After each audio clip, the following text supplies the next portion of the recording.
What's going on, everybody? It's your boy Mitch Robinson. I'm here with Kayo. We are at 19 The Star and we are at the Wheel of Risk. Obviously, Tim Tszyu fight coming up on Sunday night. It's going to be a big one. And he's taking a risk fighting a Mexican because they are crazy. So in honour of that, we've got this Wheel of Risk. We have Dare and Share. We're going to get all the people coming through to have a go at it. Very excited about it. But if you lose and you get Dare, you got to eat the hottest chip going around. So I'm going to have a taste of it right now and see how it tastes.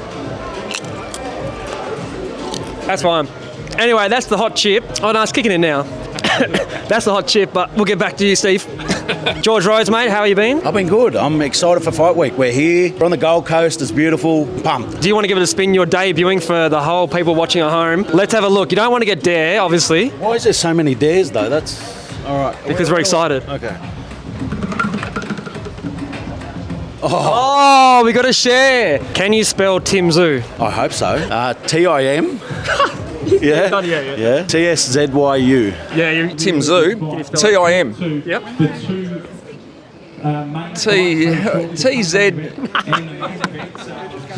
TSZYU. Yeah.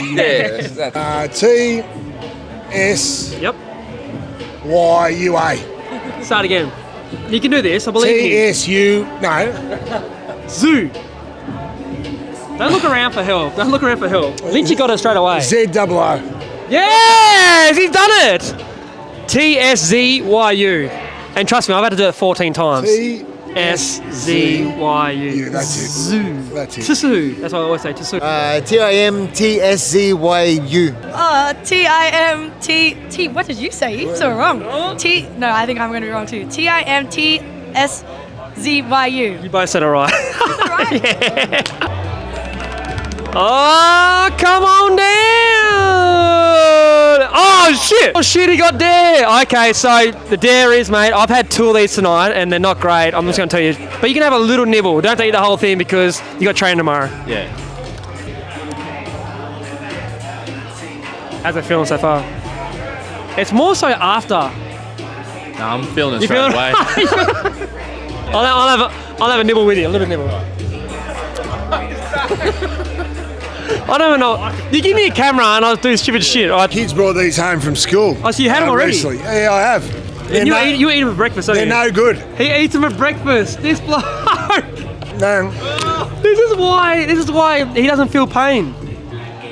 Well, What's the feeling like so I got 15 plates and about 100 screws in my face. His taste buds And aren't there.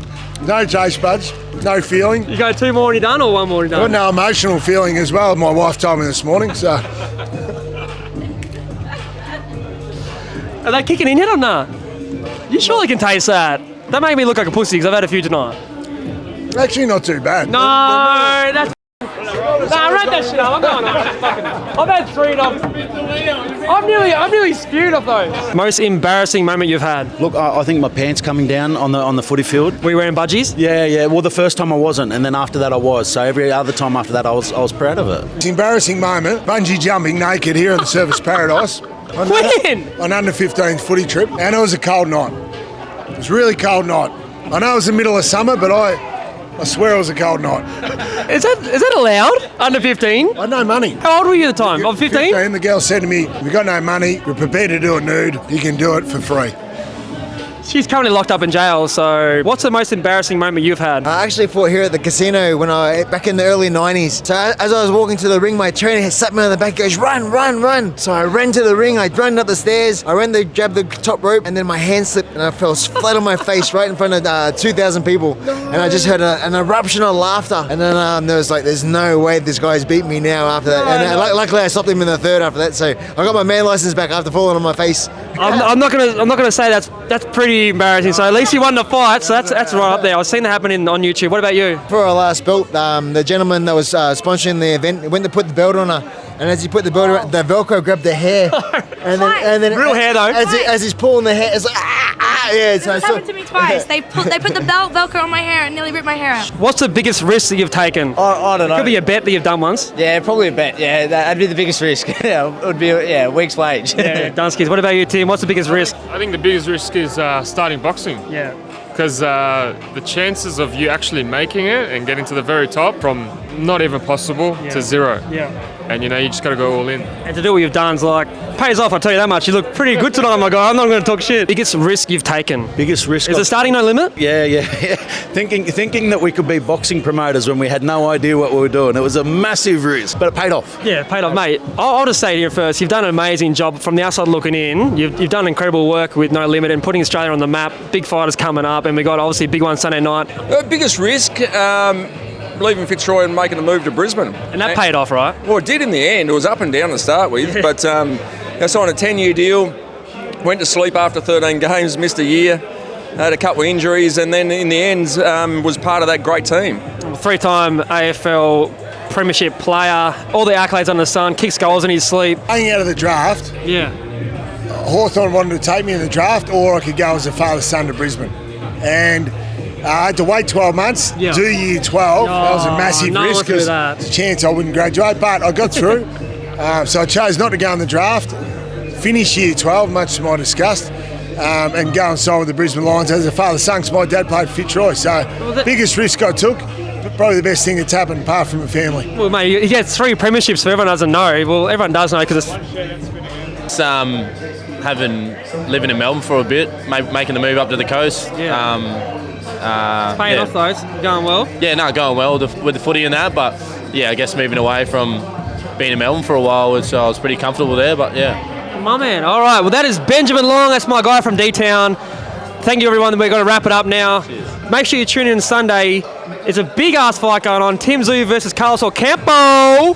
My money's on Timmy Boy. He's going to get a job done. Make sure you tune in. Subscribe to everybody on KO. The best company going around. Cheers. What's the biggest risk you've taken? Now, obviously, boxing is a pretty big risk every time you do it. What's the biggest risk? Maybe outside the ring or it can be in. What's the biggest risk you've taken? Yeah, I moved to Thailand when I was 19 and I lived over there for 4 years. So just being away from family and being in a culture that don't speak English and have, it was scary taking on the scary ties.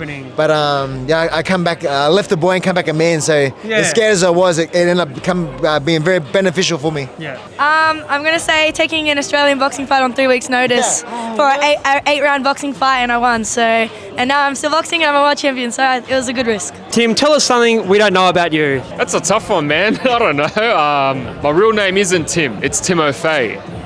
So how come you got up at Harrison when he was saying that? There you go. No, he was calling me Timothy. Oh, no, not up in here. Fay. Not up in here. Exactly. Timo Fay. That's it. That's his fault there, man. Probably that I just love a punt. So, yeah, I'd say that. Yeah. I love a punt, so there's one for you. On the horses or? Yeah, I love the horses. Love that about that. Something you don't know, Robbie Williams came to the Gabba once. Yes. Love He wanted to play a game of soccer with a few of our boys.